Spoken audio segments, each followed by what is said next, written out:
Hey, welcome to Lead Up Podcast. I'm your host, Mike Harbour.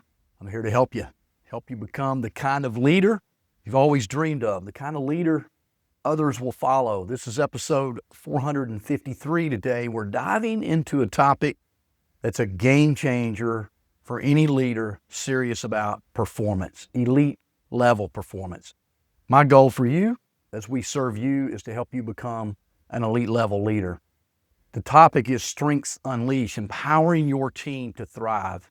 Let me start with a statistic that should make you and every other leader listening sit up and pay attention. According to Gallup, teams that focus on the strengths of their people are 12.5% more productive. Let's sink in for a moment. Not only that, but employees who use their strengths every day are 6 times more likely to be engaged in their jobs. Now, I don't know about you, but every organization I go into, they're trying to improve employee engagement. They're trying to improve productivity. How about you? Do those numbers speak to you? Are you trying to improve productivity? Increase employee engagement? Today's topic is for you if that's where you're at. This isn't just theory. I remember working with a healthcare team that was struggling with burnout and inefficiency. Everyone was trying to do a little bit of everything, especially the leader. Morale was low. Instead of another process overhaul, we took a step back and focused on identifying the unique strengths of each person on the team. We discovered we had a natural organizer buried in a patient-facing role and a gifted communicator stuck behind spreadsheets. You know, those things we have to do sometimes in our jobs, but yet we've got people stuck in those roles that just suck the life out of them. So after we realigned their roles based on their strengths, the transformation was incredible. The team's energy shifted, collaboration improved, and the results followed. So today we're going to give you a few things in a playbook to help you do the same. We're going to cover how to identify and leverage your team's strengths, the art of placing people in the right roles, and why you must avoid a one-size-fits-all approach. I have 3 strategies for you. I want you to grab a pen and paper, take some notes, and then think about how you can implement some of these things in your work as a leader. Here's strategy number 1. Identify and leverage team strengths. Now, here's the reality, especially in healthcare, but in most industries and most jobs.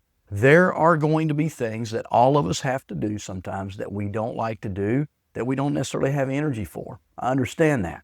But as leaders, where we can and where we should place people in a place of their strengths. Most leaders are really trained to spot weaknesses and try to fix them. You're Mr. Fix-It or Miss Fix-It, right? We get placed in the leadership roles because we're really good at producing results. We can fix things. We come up with solutions. But leadership is much broader and different than that. What would happen if you flipped the script a little bit? What if you focused on what your people do best and then begin to amplify that? That is a problem to solve, is it not? That's where true potential is unlocked. The first step is to become a strengths detective for your team. So how do you do that? Well, first, you can use some proven tools.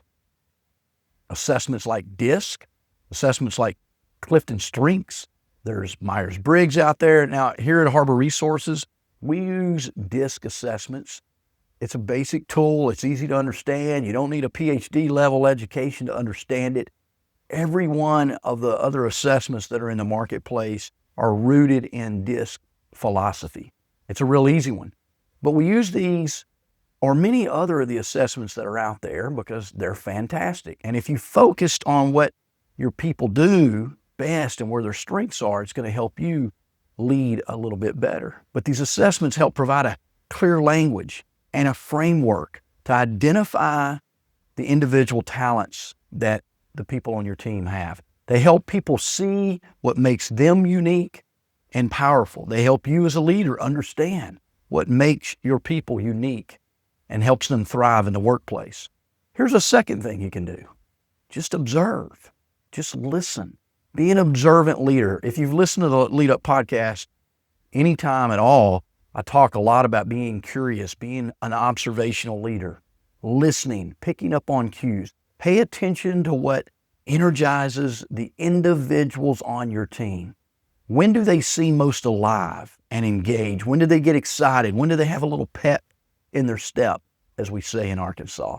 What tasks do they gravitate toward without being asked by you or reminded by you to do those things? That's often a clue to their natural strengths. Or you can just ask them directly, what part of your job, what part of what we do here makes you feel most successful? Or what is something you could do here that you're not getting to do that you feel like would energize you just a little bit more? Just asking these questions will be telling to you as a leader and help you identify where they would thrive most. As leadership expert Tom Rath says, you cannot, I want to make sure I say this right, you cannot be anything you want to be, but you can be a whole lot more of who you already are. Our job as leaders is to help our people become more of who they are by leaning into their strengths. We've got to first understand that. Here at Harbour Resources, we believe that when leaders are equipped to see and cultivate these talents, the entire organization benefits. Now, you may be highly educated, you may have degrees out the wazoo, credentials behind your name, but my gut is you didn't learn what I just taught you, and you didn't learn how to utilize assessments or just strengths at all in your college education. These are things that aren't taught typically in formal education. You got to go look for these things. Maybe you need to work with a coach or an organizational development expert to help you and your organization identify these things to move the team forward. Let's look at strategy number 2, placing the right people in the right roles. Now that you understand and have identified strengths, that's just half of the battle. The real magic happens when you intentionally place people in roles or in job functions where they can use those strengths every single day. And it's about aligning talent with tasks. Now, I do understand sometimes the people on your team, sometimes you as a leader, we're going to have to do things we're not fully wired to do. It's just part of the job. But our job as a leader is to get the most out of our people. I often tell people my mantra for leadership is, Mike, when you were made a leader, you weren't given a crown. You were given the responsibility to bring out the best in others. So for me, I can walk around with a crown on and say, I'm the leader, do your job, this is what you're hired to do, or I can take that crown off and figure out a way to bring out the best in people.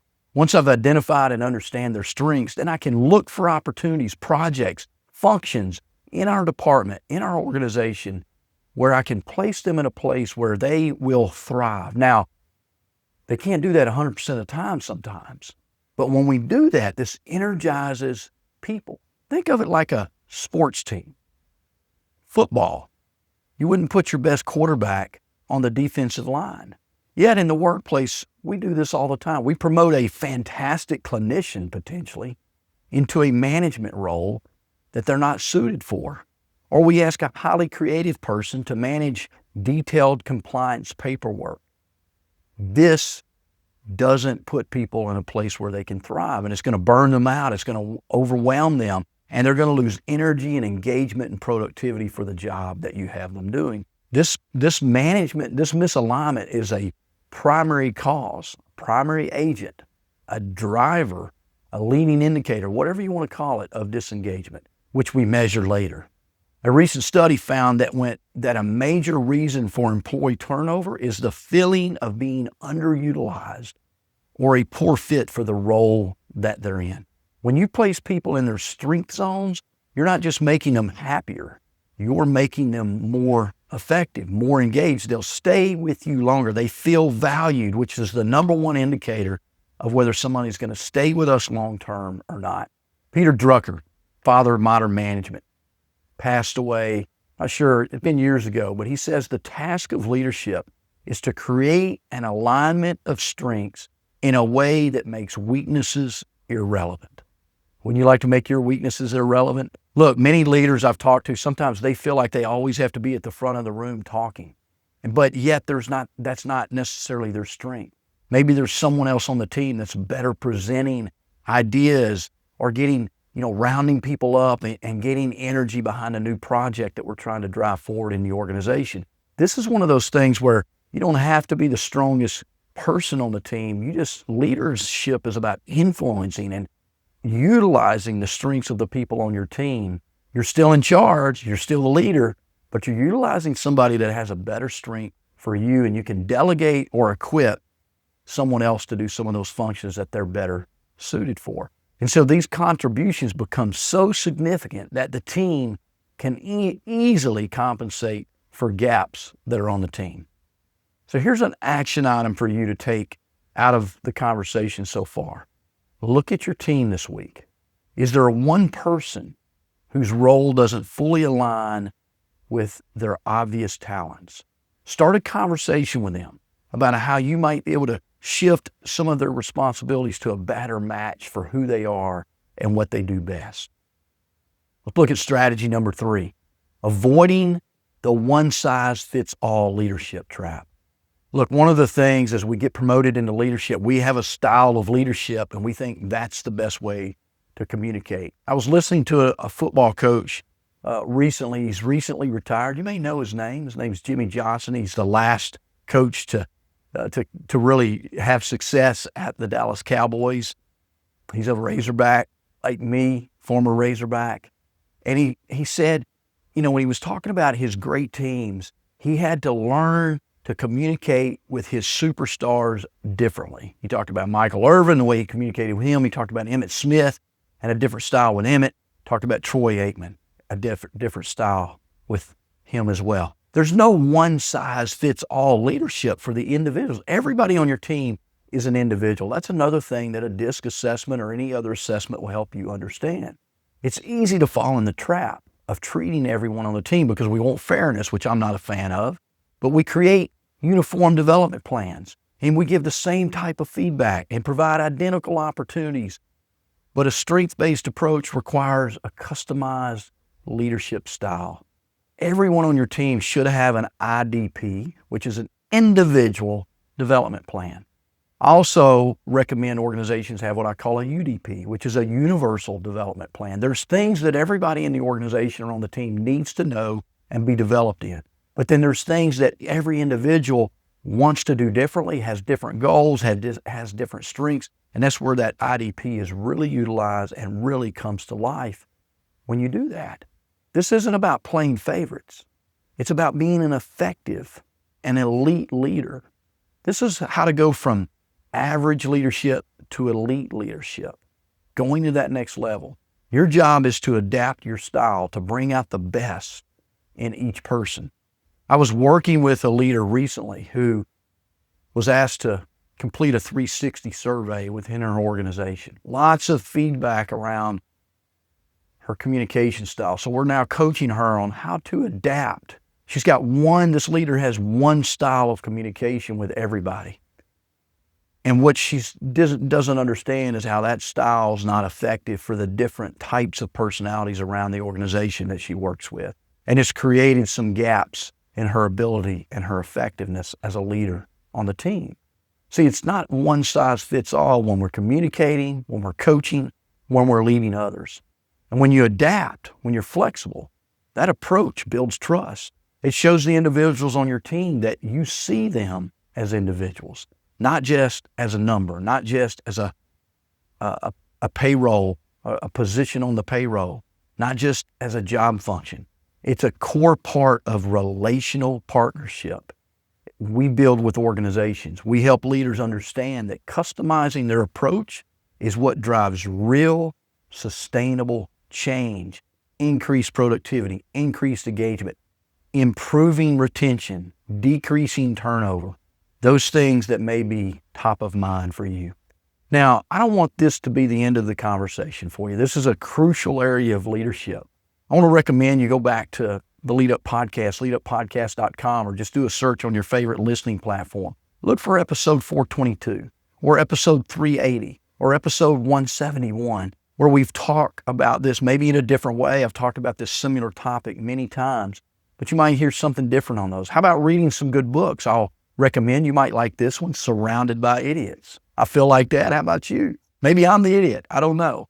by Thomas Erickson. It's all about DISC and the different personality styles. We often think others are the problem when a lot of times it's us, our style as a leader. How about the 8 dimensions of leadership by Jeffrey Sugarman and other contributing authors in that book? I recommend my book, Quit Losing Talent. I've got a whole tactic, a chapter, if you will, on building functional endurance. Let me talk about that in a near episode coming up. But you may grab a copy of my book, Quit Losing Talent, the expanded edition on Amazon. I'd love that if you go and just leave me a review on your favorite listening platform. But as we wrap up today, I want to leave you with this challenge. Don't let this just be an interesting idea. Put it into action. Your team is full of untapped potential, waiting for you to notice it. If we can help you with DISC assessments, we do those really well here at Harbour Resources. We have a package just for you to help you with your team. So your call to action this week is choose one person and begin noticing them, begin observing them. Just one, practice one time. Make it your mission to identify what they do well and maybe where they're a misfit for what they're having to do most of the time in their job. And then try to push them into an area that brings them energy. You'll start to see them thrive. You'll start to see them more engaged. You'll start to see them happier in the workplace. Hey, thanks for tuning in to the Lead Up Podcast.